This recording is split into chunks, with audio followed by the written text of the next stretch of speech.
antigos obtiveram bom testemunho. Porque a fé é a substancialização.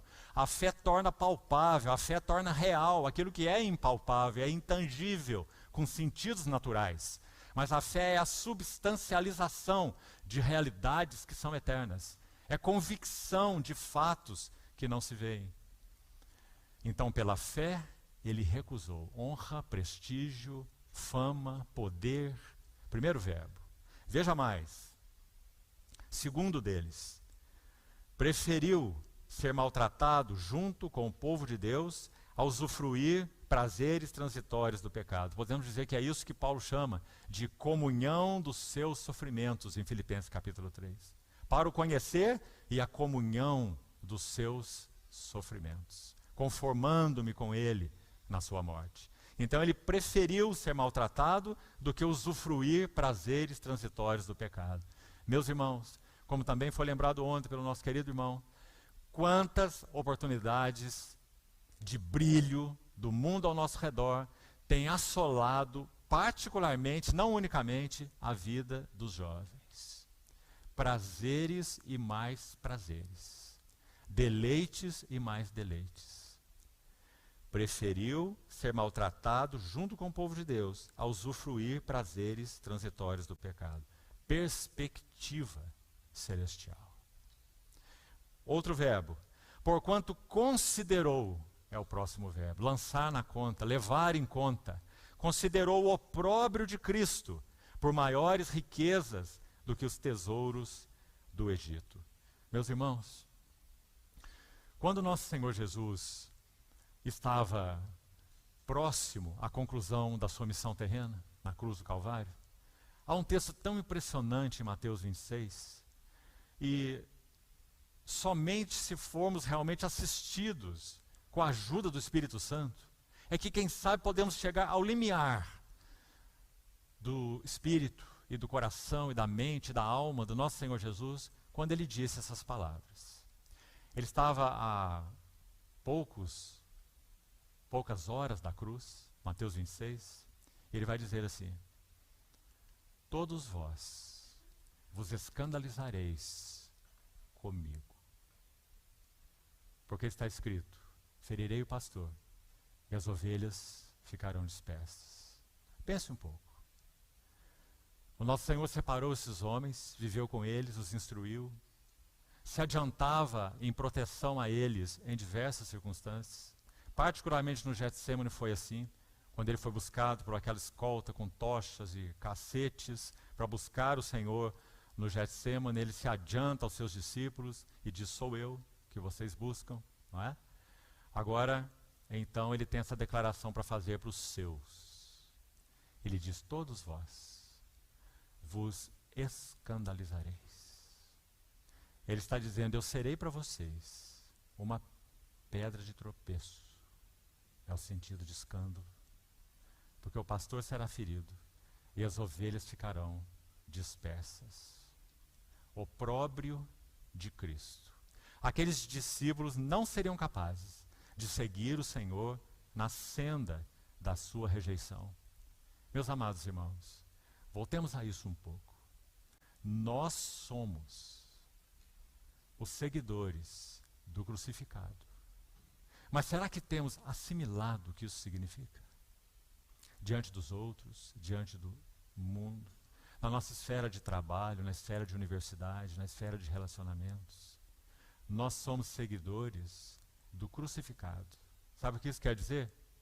Que aos olhos do mundo, nós somos tão réprobos quanto Jesus é para eles. Tão desprezíveis quanto Jesus é para eles. Sabe que um filósofo brasileiro, alguns anos atrás, disse? Ouça isso. Enquanto o cristianismo não for banido, a humanidade não evoluirá. A humanidade não evoluirá enquanto o cristianismo não for banido. Será que nós realmente compreendemos o significado do nosso chamado? Ou será que achamos que seguir o Senhor é popular? Considerou o opróbrio de Cristo por maiores tesouros do que as riquezas do Egito. Os discípulos, especialmente selecionados pelo Senhor, não puderam segui-lo na senda da sua rejeição. Essa é uma pergunta que nós temos que responder diante dele. Nós temos compreendido o que significa senda da rejeição? Temos estado diante do Senhor, aos seus pés, para que Ele nos equipe, para que sigamos nessa senda? Estamos dispostos? Estamos conscientes do preço e do significado? Considerou o opróbrio de Cristo por maiores riquezas que os tesouros do Egito. Mas tem um motivo isso. Está no próximo verbo.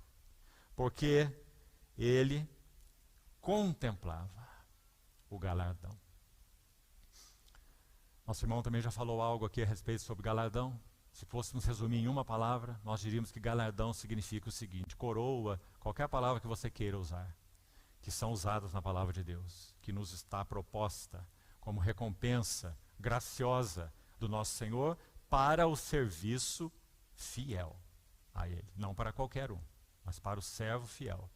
Galardão significa uma participação vindoura com Cristo no seu reino.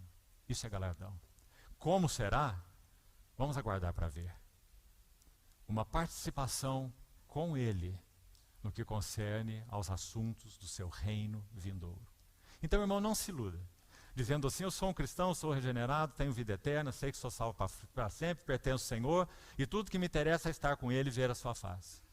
Mas Ele tem mais interesse do que isso. Tem mais interesse do que isso. Ele tem interesse de encontrar servos e servas que o representem no seu reino vindouro. E isso Ele tem buscado. Por isso Paulo vai dizer: eu combati o bom combate, eu completei minha carreira, eu guardei a fé, estou certo de que a coroa da justiça me está reservada. Stéphanos, coroa da justiça, a qual o Senhor reto juiz me dará naquele dia. E não somente a mim, mas a todos que amam e amarem a sua vinda. Então, ele contemplava o galardão. Mais um verbo. Abandonou. Pela fé, ele abandonou o Egito. Meus amados irmãos, o que é que nós temos renunciado por amor a Cristo? Gostaria que você pensasse sobre algo aqui. Não é o que recebemos, principalmente, que determina o nosso progresso espiritual. O nosso progresso espiritual é medido pelo que renunciamos. Porque receber é muito mais simples do que renunciar. Mas renunciar é o medidor de nosso avanço espiritual. O que nós temos renunciado por amor a Cristo? Quem sabe promoções, quem sabe nos encher mais de coisas, portas que são abertas, oportunidades que são apresentadas, posições sociais. É incrível e terrível ver como os mais jovens têm sido assediados nessa questão carreira acadêmica. Cursos e mais cursos, mestrado, especialização, doutorado, pós-doutorado, e etc, e etc, e etc. Não que isso seja mal em si, mas é tempo, energia, dinheiro, aplicação, não é? Contemplava o galardão, abandonou o Egito. Próximo verso.